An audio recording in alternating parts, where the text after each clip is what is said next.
तो मित्रों, ये पौधा रिपोर्ट होके तैयार हो गया है और ये अभी सभी गार्डनर के पसंद के लिस्ट में शामिल है। अभी लोग इसे लगाना पसंद कर रहे हैं।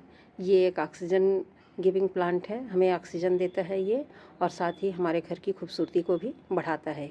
एक ऑर्नामेंटल प्लांट की तरह है, ये ऑर्नामेंटल क्रीपर प्लांट है कह सकते हैं। इस तरह से इसकी बेल जाती है और पूरे बेल को आप घर में कहीं भी इसको अपने हिसाब से डेकोरेट कर सकते हैं। और ये केवल सिर्फ लीफ नहीं होते हैं दोस्तों, इसमें फ्लावर्स भी आते हैं, पीले रंग के छोटे छोटे फ्लावर्स आते हैं इसमें, और इसमें सीड्स भी बनते हैं। इसके जो प्रोपोगेट किए जाते हैं वो सीड के द्वारा भी होते हैं, और इसके साथ छोटे छोटे बेबी बल्ब भी इसमें तैयार होते हैं। पर अब हमारे पास लगने के बाद हम देखेंगे कि ये किस तरह से इसमें बल्ब बनते हैं, कितने दिन में बनते हैं। वो हम जब इसको लगाएंगे प्लांट को अपने पास में, तब इसका बाकी नेचर पता चलेगा। इसमें पीले रंग के लेकिन खूबसूरत से फूल आते हैं, और कॉइन की तरह इसका लीफ अपने आप में खुद ही डेकोरेटिव होता है। तो पूरी तरफ आप सजा देंगे, इंडोर प्लांट है तो बहुत सुंदर दिखते हैं। इसमें हम फर्स्ट वाटरिंग करने वाले हैं, और ये फर्स्ट टाइम जो वाटरिंग करती हूँ मैं हमेशा, तो ये अपने ह्यूमिक एसिड और एप्सम सॉल्ट का करती हूँ, ताकि पौधा शॉक में ना जाए। और इसे हम धीरे धीरे इसके चारों तरफ पानी को हल्का हल्का देंगे इस तरह से।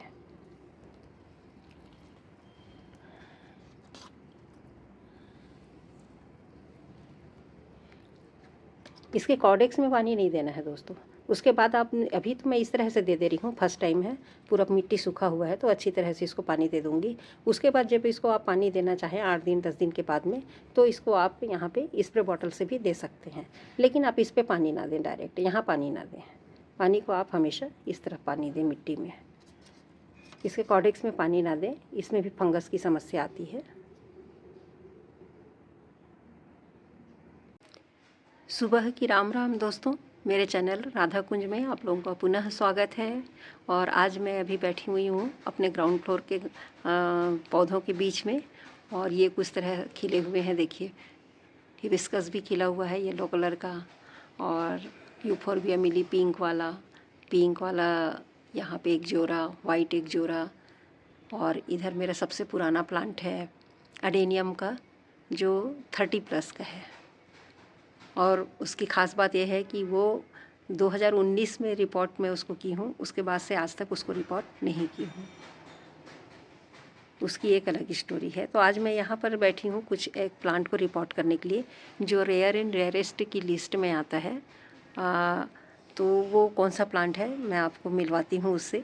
ये है मेरा एक नया प्लांट, जिसको स्टेफेनिया एरेक्टा के नाम से जानते हैं, और स्टेफेनिया रोटुंडा भी बोलते हैं कुछ लोग। और ये जो प्लांट है मेरा, ये ओरिजिनेटेड प्लांट है। ये कहाँ का है? ईस्ट एंड साउथ एशिया और ऑस्ट्रेलिया से है। मेन इसकी जो उद्भव की जगह है, जहाँ से ये आया है, वो है इसका ईस्ट और साउथ एशिया, साथ ही ऑस्ट्रेलिया से है। ये उधर का ही ये उद्गम स्थान है इसके, कहना चाहिए। वहीं के मूल पौधे हैं ये। और इनको आजकल बहुतायत से इसकी खूबियों के कारण अभी हर गार्डनर की पसंद बनी हुई है ये प्लांट जो है। कुछ समय से जैसे जैसे शहरों में उपलब्ध होता जा रहा है, ऑनलाइन मिलते जा रहा है, लोग इसे लगाना पसंद कर रहे हैं। तो उसी क्रम में मैं भी इसको लाई थी। ये 1 महीना पुराना है, और मैं इसको हड़बड़ी में ला करके रेत में इसको लगा दी थी। रेत राइस हस्क मिला हुआ था बजरी के साथ में, उसमें लगा दी थी। प्रॉपर इसको नहीं लगा पाई थी, तो मैं इसको ऊपर से निकाल करके लाई हूँ, शेडी एरिया में रखी थी। अभी मैं इसको फिर से रिपोर्ट करने वाली हूँ, क्योंकि अब इसके जो ग्रोथ स्टार्ट हो गए हैं। और ये एक क्रीपर प्लांट है दोस्तों, ये इसके बेल चलते हैं, और इस क्रीपर को इसको हमको सहारा देना है, तब जा कर के ये फैलेंगे। और ये एक इंडोर प्लांट है। ये पौधा जो है ये पूरी तरह से इंडोर है। इसको धूप की बिल्कुल ज़रूरत नहीं है, ना ही इसको ब्राइट लाइट नहीं मिलेगा तो भी चलेगा। ब्राइट लाइट की भी इसको ज़रूरत नहीं है। ये बिल्कुल इंडोर प्लांट है, इसको आप कहीं भी लगा सकते हैं। आप सर्च करेंगे तो देखिएगा। और सबसे बड़ी इसकी जो खासियत है वो है कि ये ऑक्सीजन गिविंग प्लांट है। ये जो पौधा है ये हमें ऑक्सीजन देता है, और हमारी सेहत के लिए सेहतमंद प्लांट है। साथ ही इसमें सुंदर से इस तरह से कॉइन की तरह लीफ बने रहते हैं, जैसे लोटस के लीफ होते हैं उसी तरह छोटे छोटे ऐसे लीफ बने होते हैं और ये अपनी खूबसूरती बिखेरते रहते हैं। थोड़े से ट्रायंगल टाइप के भी इसके लीफ आते हैं, 2 तरह का आता है। वेरीगेटेड भी लीफ आती है हल्की सी, और ये तो मेरे पास ऐसे ही है। और मैच्योर होने के बाद कैसा दिखेगा ये पता चलेगा। अभी तो महीने भर में इनकी ग्रोथ कुछ इस तरह से दिखाई दे रही है। आप देखिए सारे नए निकलने वाले हैं, नए नए सूट्स निकल रहे हैं और ये यहाँ से कटा हुआ रहता है। मेन जो बड़ा स्टेम इसमें चलते रहता है ना, उसको काट करके इन लोग सेल करते हैं। तो ये तो मेरा ऑफलाइन है, लोग इसको ऑनलाइन भी मंगाते हैं। और इसकी रेसें जड़ देख रहे हैं, इसको एकाएक देखने से तो मुझे ऐसा लग रहा था जैसे हमारा पोनीटेल पाम का आता है ना, उस तरह से इसका है कंद। ये भी कॉडेक्स ही है इसको कॉडेक्स बोला जाता है। और कुछ इस तरह से टेक्सचर इसमें बने हुए रहते हैं, इस तरह से टेक्सचर बने रहते हैं। इस कारण इसको और पोटैटो की तरह दिखता है, इसलिए इसको डर्टी पोटैटो भी कहा जाता है। डर्टी पोटैटो भी कहते हैं कई लोग। और ये एक बहुत ही सजावटी पौधे की तरह काम करता है। इसे drawing room, kitchen, hall, bedroom कहीं भी इसको लगा सकते हैं और इसकी बेल को क्रीपर की तरह कहीं भी फैला सकते हैं। और वो जब सारे लीव्स निकलते हैं तो बहुत ही सुंदर दिखते हैं। मैं इसके कुछ पिक्स मिलेंगे तो डाल दूँगी। और ये मेरे पास है दोस्तों, मैं 1 महीना पहले ही इसको ऑफलाइन लेके आई थी, यहीं हमारे यहाँ आया हुआ है नर्सरी में, तो ले आई थी मैं। और ये जो इसके जो लगाने का तरीका है, अभी हम इसकी खासियत तो देख लिए कि ये एक ऑक्सीजन गिविंग प्लांट है और इंडोर प्लांट है और बहुत सारे इसमें और भी गुण हैं, तो उसकी चर्चा कभी करेंगे। अभी तो मैं इसको रिपोर्ट करने वाली हूँ और थोड़ा सा तैयार हो जाए। मुझे जितनी जानकारी है वही मैं आपसे शेयर कर रही हूँ अभी। तो उस तरह से ये चलता है, एक इंडोर प्लांट है दोस्तों। और इसके लिए जो पॉट की ज़रूरत होती है वो हमको सेलो पॉट चाहिए, ज़्यादा गहरा पॉट में इसको नहीं लगाना है। और जैसा कि आप देख रहे हैं इसमें रेत चिपका हुआ है और ये कहाँ से, इसके बेस से निकला हुआ है। इसको मैं सिर्फ ऊपर में, रेत के ऊपर में रख दी थी और पानी डाल रही थी, तो ये अपना चल गया और ग्रोथ ले लिया है। व्यस्तता की वजह से मैं इसको रिपोर्ट नहीं कर पा रही थी। मुझे थोड़ा डाउट भी था कि इसको पता नहीं ग्रोथ कितने दिन मिलेगा, क्या होगा, तो मैं रेत में ही रख दी थी इसको।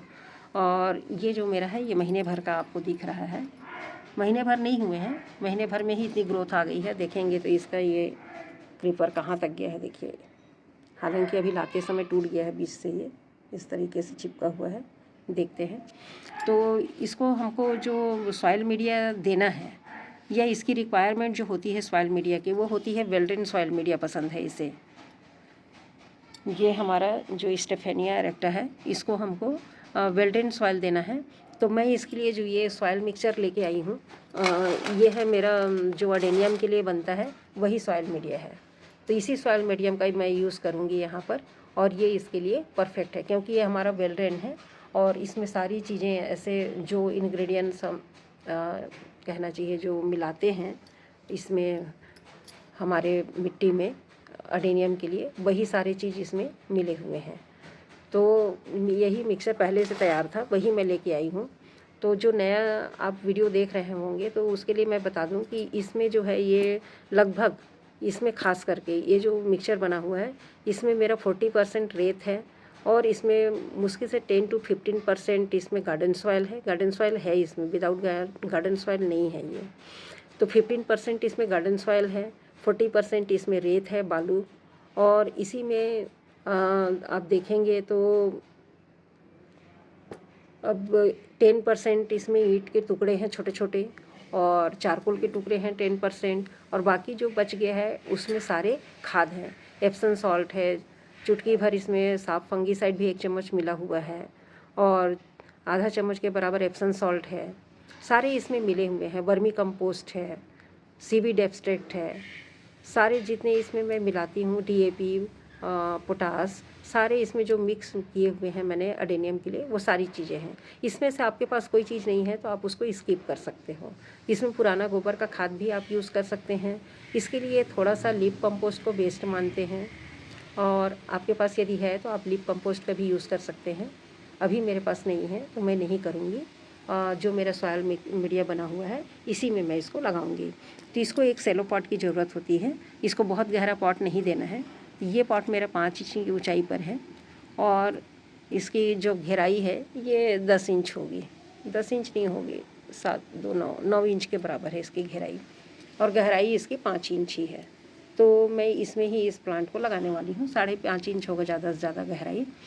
और लगाने के लिए मैंने इसको ठीकरी से कवर कर लिया है। इसके ड्रेनेज होल को यहाँ पे ईंट तोड़ करके डाल दिए हैं।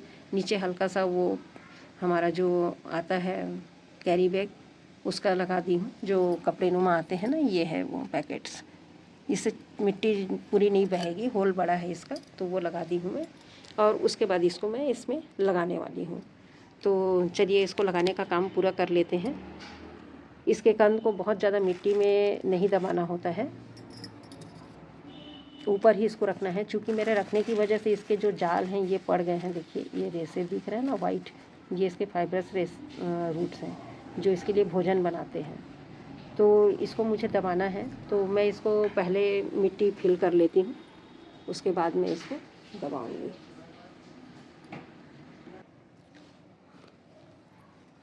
मित्रों, ये प्लांट जो है बहुत आसानी से हमको मिल जाता है, ऑनलाइन और ऑफ़लाइन दोनों स्थिति में। और जब भी इसे आप लेकर के आते हैं, परचेज़ करते हैं, ऑफ़लाइन आता है तो अगर आप नर्सरी से लेके आते हैं तब भी, और यदि आप ऑनलाइन मंगाए हैं तो भी ये पार्सल मिलता है आपको, तो आप इसे कम से कम आधा घंटे के लिए फंगीसाइड के पानी में इसको डुबा दें। क्योंकि बाहर से आता है तो इसमें फंगस लगने की संभावना होती है। जिस तरह से एडेनियम में फंगस लगते हैं, उसी तरह से इस स्टेफेनिया के प्लांट में भी फंगस लगने की संभावना रहती है। और एक बार यदि फंगस लग गया तो इसको भी बचाना मुश्किल हो जाता है। बचाने के चांस रहते हैं लेकिन कम ही इसकी उम्मीद रहती है, क्योंकि एक पोटैटो की तरह है। यदि आप कट करेंगे तो अंदर से उसी तरह से इसका टेक्सचर आपको दिखाई देगा। दूसरी चीज़ इसकी, हम वाटरिंग की अगर बात कर लेते हैं, मिट्टी भरते भरते, तो इसको बहुत कम पानी की ज़रूरत पड़ती है। इसको बहुत पानी इसको नहीं चाहिए, इसको बहुत पानी की आवश्यकता नहीं पड़ती है। इसको आप 8 दिन में पानी दीजिए, 15 दिन में पानी दीजिए, इसको कोई फ़र्क नहीं पड़ता, क्योंकि यहाँ पर इसके पानी स्टोरेज रहते हैं। ये कॉडेक्स में इसका भोजन इकट्ठा रहता है। इसमें पानी तभी दीजिए जब मिट्टी आपको पूरी तरह से सूखा दिखाई दे। इसको डेली वाटरिंग नहीं करनी है दोस्तों, इसको डेली पानी पसंद नहीं है, तो इसको आपको रोज़ पानी नहीं देना है। आप इसको 8 दिन में दीजिए, 15 दिन में दीजिए, ठीक है। अभी तो मैं इसको 8-8 दिन में दे रही थी पानी, हर मतलब 5-7 दिन के बाद दे रही थी, क्योंकि इसमें ग्रोथ मुझे देखना था और जड़ निकल रही कि नहीं, इसकी भी चिंता मुझे थी। ले तो आई थी। तो इसको लगाने से पहले आप इसको 15-20 मिनट, आधा घंटा के लिए एक फंगीसाइड वाले पानी में इसको घोल में डुबा करके रख दें, और उसके बाद ही इसको आप लगाएं। और जो भी मिट्टी आप बना रहे हैं उसमें आप रेत की जो परसेंट है उसको ज़्यादा रखिए। मैं इसमें, जैसा कि आपको मेन इंग्रेडिएंट्स मेन जो बताई थी कि आप क्या मिलाती हूँ, तो उसमें आपको मैं बताई, इसमें मेरा 40% रेत है। 40% रेत के साथ में जो है मेरा 15% के लगभग इसमें मिट्टी भी है। सारे में बहुत सारा मटेरियल बना था, तो और उसी में 10% मेरा ईंट का टुकड़ा भी है और चारकोल भी है, उसी तरह से मिलाई थी मैं। और उसके बाद बाकी हिस्से में मैं अपना सारा potash, DAP, vermi compost, leaf compost यदि आपके पास है तो, और सीवीड एक्सट्रैक्ट वगैरह सारा चीज़ मिला सकते हैं। जो नहीं है उसको आप स्किप कर लीजिए दोस्तों, ज़रूरी नहीं है। इसको बहुत ज़्यादा भोजन पानी की आवश्यकता नहीं है, लेकिन आप 15 दिन में इसको सीवीड एक्सट्रैक्ट का आप घोल दे सकते हैं। सीवीड एक्सट्रैक्ट इसको दे सकते हैं। चूँकि मेरे में जड़ बन गया है, इसलिए मैं इसको बहुत ज़्यादा फिल नहीं करूँगी, बहुत ज़्यादा फिल नहीं कर रही हूँ, क्योंकि इस तरह से जड़ निकल गया है तो इस जड़ को भी मुझे दबाना है। देख रहे हैं कितना सुंदर जड़ निकला है, बहुत सुंदर जड़ निकला है। देखिए, रहता है तो प्लेन रहता है दोस्तों, इसका नीचे दिखाई देता है जड़ बनने का स्थान, और ऊपर का हेड इस तरह से कटा हुआ दिखाई देगा, जैसे ये दिख रहा है ना। यहाँ से ये बड़ा सा स्टेम रहा होगा जिसको ये कट करके सेल किए हैं। यहाँ से बहुत मोटा हो जाता है, पूरा फैल जाता है बेल तो, और जड़ें इस तरह से इसकी निकलती हैं। सिंगल रूट, प्राइम रूट की तरह नहीं होता, रेशेदार जड़ें होती हैं इसकी।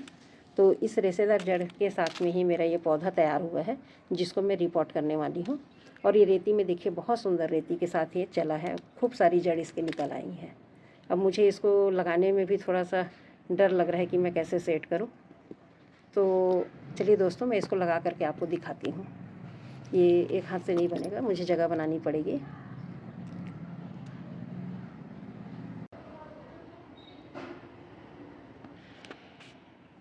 तो इस तरह से दोस्तों मैं इसको जड़ को लंबाई से रख दी हूँ, क्योंकि मुझे समझ में नहीं आ रहा था। और अब मैं इसको पूरी तरह से चारों तरफ से मिट्टी फिल कर ली हूँ अपनी मीडिया को। अब इसके बाद मैं इसको हल्का सा पुश करके ऊपर उठाऊंगी, क्योंकि इसको हमको मीडिया के ठीक ऊपर रखना रहता है, इसको दबाना नहीं है। तो हम इस तरह से इसको हल्के हाथों से देखिए हिला ली तो जड़ इसका सीधा हो जाएगा। और इस तरह से मैं इसको ऊपर ही रख दूँगी। ये जैसे लगना था वैसा आ गया है, इसका जड़ भी सीधा हो जाएगा इसमें, क्योंकि जड़ तो सिधाई से ही बढ़ रहा था जिसमें मैं रखी थी, सीधे सीधे जा रहा था, ऐसे फैले हुए नहीं जा रहे थे। तो अब इसको मैं इस तरह से रख दी हूँ ना, और हल्का सा ऐसा उठा दी हूँ, एक बार और उठा देती हूँ।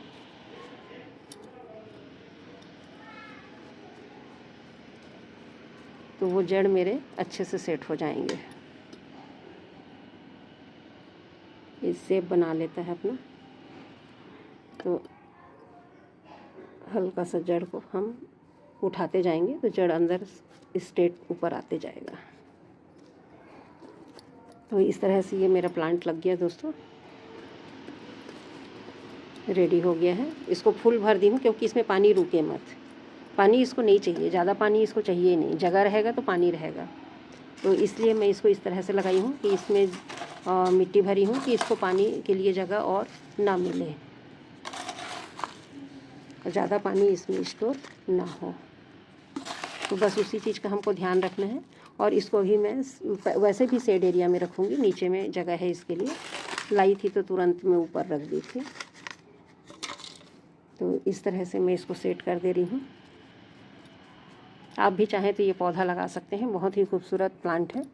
और इसकी खासियत तो बताई मैं आपको कि ये बिल्कुल ऑक्सीजन से भरपूर प्लांट है, हमें बहुत शुद्ध ऑक्सीजन इससे मिलता है। जिस तरह से स्पाइडर और स्नेक वगैरह को हम लगाते हैं इंडोर, तो वो हवा के जो टॉक्सिन रहते हैं, हवा में जहरीले तत्व रहते हैं, उनको सोख कर लेते हैं और हमें शुद्ध देते हैं हवा, ऑक्सीजन मिलता है हवा के साथ। इसी प्रकार से ये भी है।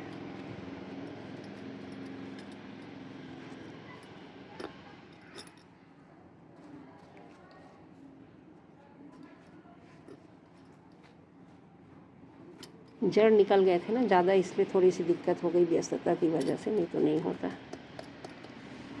बस इसी तरह से आपको जब बॉल मिले तो इसी तरह से, मैं भी इसको रेत में रखी थी तो बस ला करके इस तरह से लड्डू की तरह उठा करके यहाँ पे रख दिया था, और उसके जड़ इतने बन गए थे। तो देखिए दोस्तों, ये सब खूब अच्छे से मेरा लग गया है यहाँ पे स्टेफेनिया एरेक्टा या रोटुंडा का प्लांट। और अलग अलग इसके कई नाम हैं, आप चेक करेंगे तो मिल जाएगा। मेरे को साइंस वाला नाम तो नहीं पता है, बॉटनिकल नेम इसका, जो चालू नेम है वही पता है दोस्तों। तो थैंक यू सो मच यहाँ तक मेरे वीडियो को देखने के लिए। और वीडियो यदि पसंद आती है तो लाइक शेयर और सब्सक्राइब ज़रूर करें, नए हैं तो। और हाँ, इसमें मुझे पानी देना है अभी, तो बिल्कुल पानी दूंगी मैं इसको साइड से।